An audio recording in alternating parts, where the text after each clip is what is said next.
Shalom Bapak Ibu yang dikasihi Tuhan. Bagaimana kabar hari ini? Masih tetap semangat di dalam Tuhan?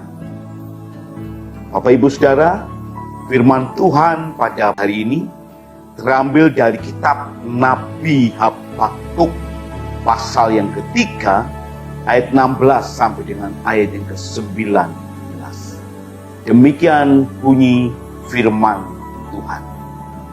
Ketika aku mendengarnya, gemetarlah hatiku. Mendengar bunyinya, menggigillah bibirku. Tulang-tulangku seakan-akan kemasukan sengau. Dan aku gemetar di tempat aku berdiri. Namun dengan tenang akan kunantikan hari kesusahan yang akan mendatangi bangsa yang bergerombolan menyerangkan. Sekalipun pohon ara tidak berbunga, pohon anggur tidak berbuah, hasil pohon zaitun mengecewakan. Sekalipun ladang-ladang tidak menghasilkan bahan makanan, kambing domba terhalau dari kurungan, dan tidak ada lembu sapi dalam kandang. Namun aku akan bersorak-sorak di dalam Tuhan, beria-ria di dalam Allah yang menyelamatkan aku.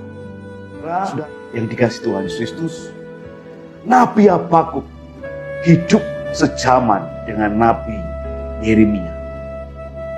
Nabi Habakuk melihat bangsa yang jatuh oleh karena dosa mereka.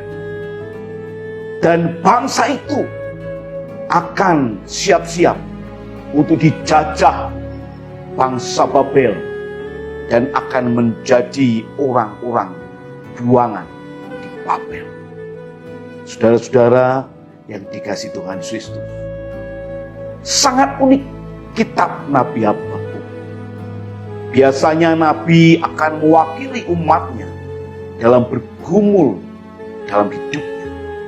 Tetapi di dalam Nabi Habakuk, dia tidak mewakili umatnya, tetapi mewakili dirinya atas Yehuda yang hidup jauh daripada Tuhan, dan Nabi tinggal di dalamnya.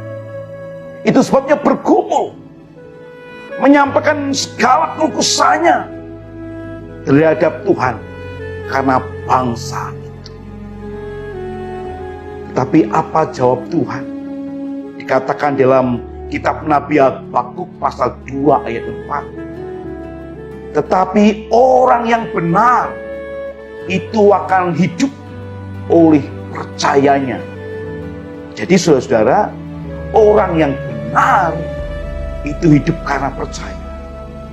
Jadi bukan karena kebaikan, bukan karena tingkah laku yang sungguh-sungguh berjasa, tetapi dikatakan oleh karena percayanya kepada Tuhan. Itu sebabnya kembali lagi kita harus percaya dan mempercayakan kepada Tuhan. Dan seharusnya bangsa Yehuda pada waktu itu juga demikian, percaya dan mempercayakan kepada Tuhan sehingga dia bisa tetap hidup. Namun apa yang dilakukan bangsa Yehuda? Jauh daripada Tuhan. Saudara-saudara yang dikasihi Tuhan Kristus, namun Habakuk mendapat satu penghiburan daripada Tuhan. Supaya apa? Supaya dia tetap tinggal tenang. Dalam kitab Nabi Habakuk pasal 3 ayat 16 bagian akhir dikatakan, namun dengan tenang akan kunantikan hari kesusahan yang akan mendatangi bangsa yang bergerombol menyerangkan.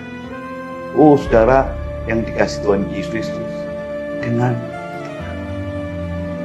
hari-hari ini saudara-saudara, ketika kita menerima ketika kita kesusahan, apakah kita masih berkata dengan tenang, aku bisa menghadapi semuanya itu? Atau kita sama dengan orang-orang yang tidak percaya Tuhan, marah, emosi, menyalahkan satu dengan yang lain. Saudara, mari kita tenang. Yang kedua, saudara, dikatakan dalam kitab Nabi Habakuk, bersuka cita. Oh, saudara-saudara yang dikasih Tuhan Yesus, dikatakan bersuka cita. Kalau kita perhatikan bersama-sama, kita lihat ayat 18 dari Habakuk pasal 3. Namun aku akan bersorak-sorak di dalam Tuhan, beria-ria di dalam Allah yang menyelamatkan aku. Saudara, kalau kita perhatikan ayat sebelumnya, meskipun tidak ada bahan makanan, tidak ada buah-buah kering sebagai bahan untuk menanti musim salju di sana, ataupun juga daging yang bisa dinikmatinya, atau bahkan secara keseluruhan ekonomi menjadi ambruk, menjadi runtuh.